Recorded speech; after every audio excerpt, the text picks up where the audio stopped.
quickly look where the first recipe is called moringa curry. It says 2 cups. Hey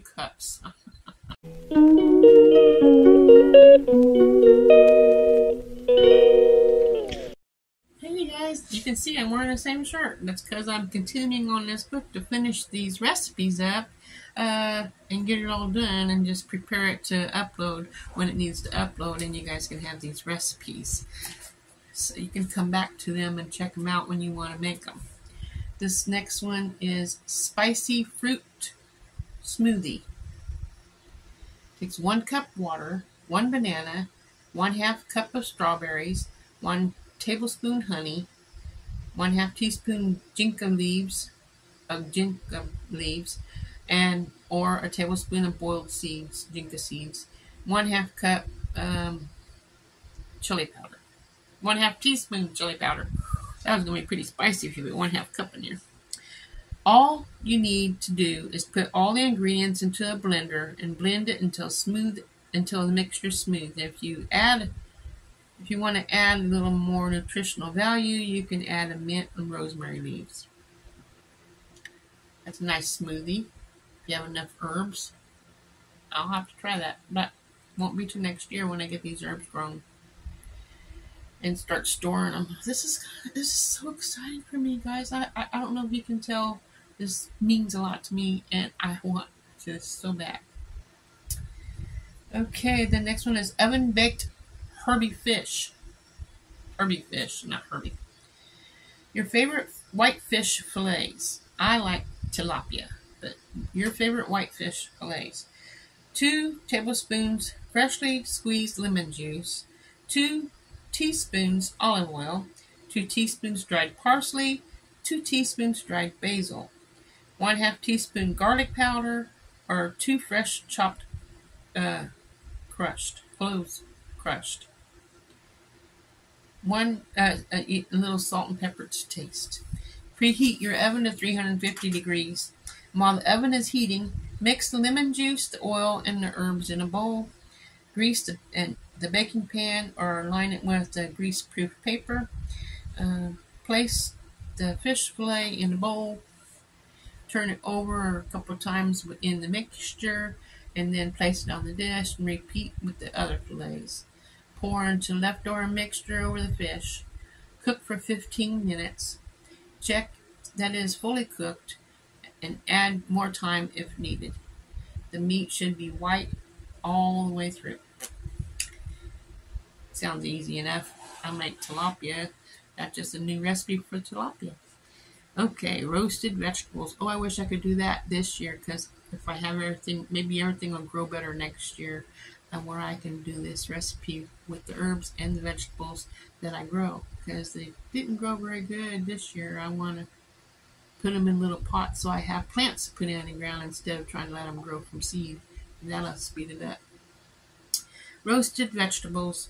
The vegetables of your choice: potatoes, peppers, mushrooms, zucchini, kohlrabi, rutabagas, turnips, whatever, beets,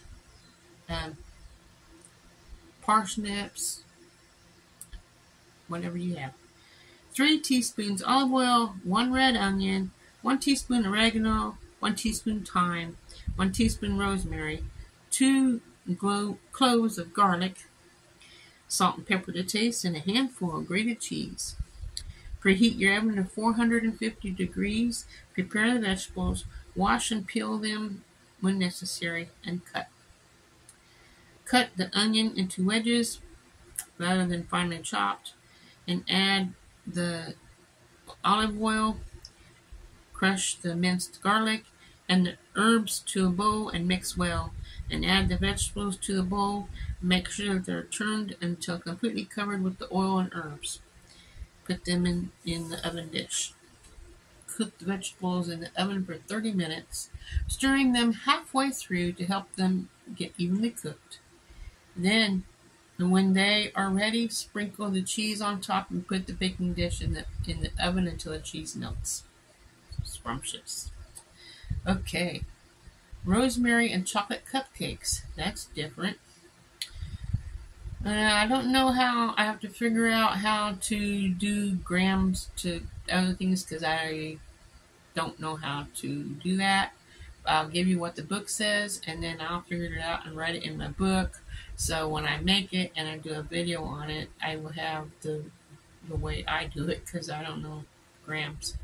It says 150 grams of sugar, 150 grams of butter, maybe it's a half a cup, 75 grams of self-raised flour, 75 grams of quality baking powder, 3 large eggs, that was easy enough, and 1 teaspoon dried rosemary. Preheat your oven to 350 degrees, and many people will go a great lengths to get fluffy cupcakes, like separating the egg whites and yolks to beat them. Personally, I add all the ingredients to the bowl and use electric mixer, hand mixer, and plenty of elbow grease with the spoon, or plenty of elbow grease with the spoon. So there's 3 different ways you can do it, I suppose. Spoon the mixture into the paper cupcake cases. If you do not have them, grease the cupcake tray with butter and dust it with flour. This is to stop the cakes from sticking. I always use Pam and just spray them, and it just pops right out. You do you, boo boo. Okay, cook the cupcakes for 20 minutes. Try not to open the oven while it's cooking. If you stick a knife in the cupcakes and it comes out clean, you know the cakes are ready. Sloppy Joes with garlic bread.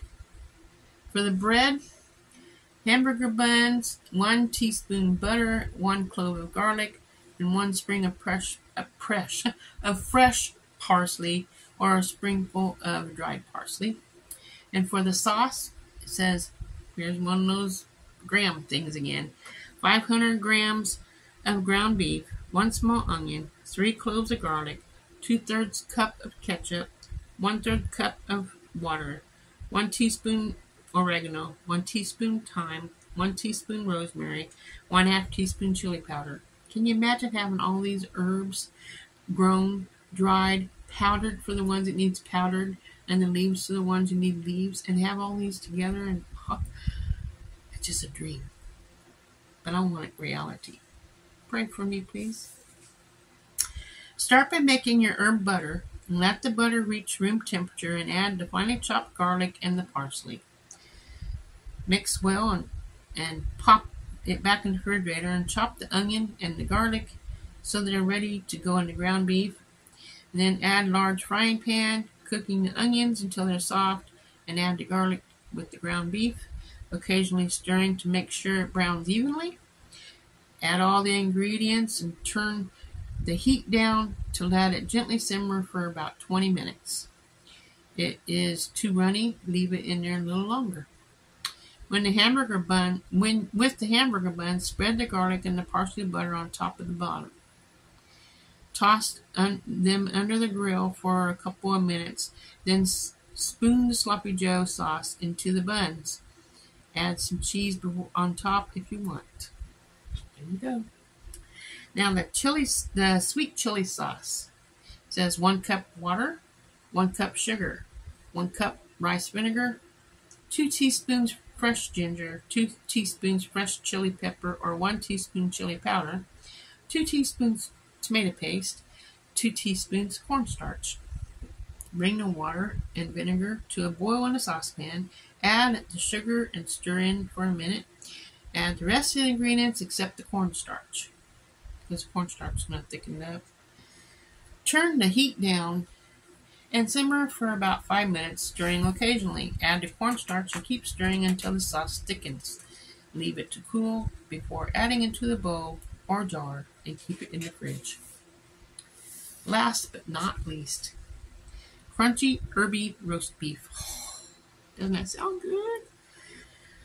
A piece of beef on a bone large enough for you and your family, 3 cloves of garlic, 2 tablespoons of cracked black peppercorns, 1 tablespoon coarse salt, 4 sprigs of rosemary, 4 sprigs of parsley, and 4 teaspoons of olive oil. See, you need some of them that's dried and some with the leaves on it. So Yeah, two different kinds. I'm really enjoying this book.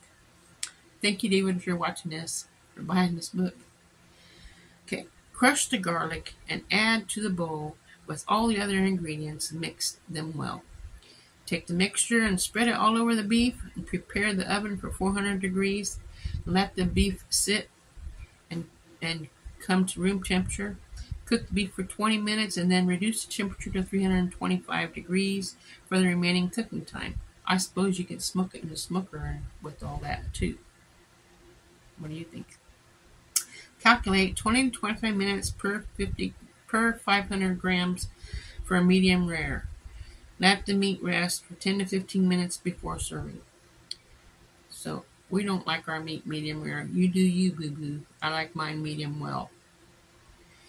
As you can probably tell, I'm not one of the measuring ingredients, so please, you do not have to follow the recipes exactly. The wonderful thing about cooking, especially with herbs and spices, is that you can create freedom. You can even change some of the main ingredients. For example, you can use lamb or vegetables instead of chicken or in the moringa curry. I want to emphasize at this chapter that you do not have to feel limited to using one herb per meal. Aim for at least 2 and have fun. Hope you enjoyed this book as much as I'm enjoying it. Look forward to videos of me making these things after I get my herbs grown, and I will be sharing it all with you. Hope you enjoyed this. Have a wonderful day. Remember, tomorrow is my Sabbath on Sundays. I probably won't be doing much on Sunday, but recuperating and getting ready for the next week. And loving the Lord. Remember, God loves you, and so do I. Have a wonderful evening. Ta-ta for now.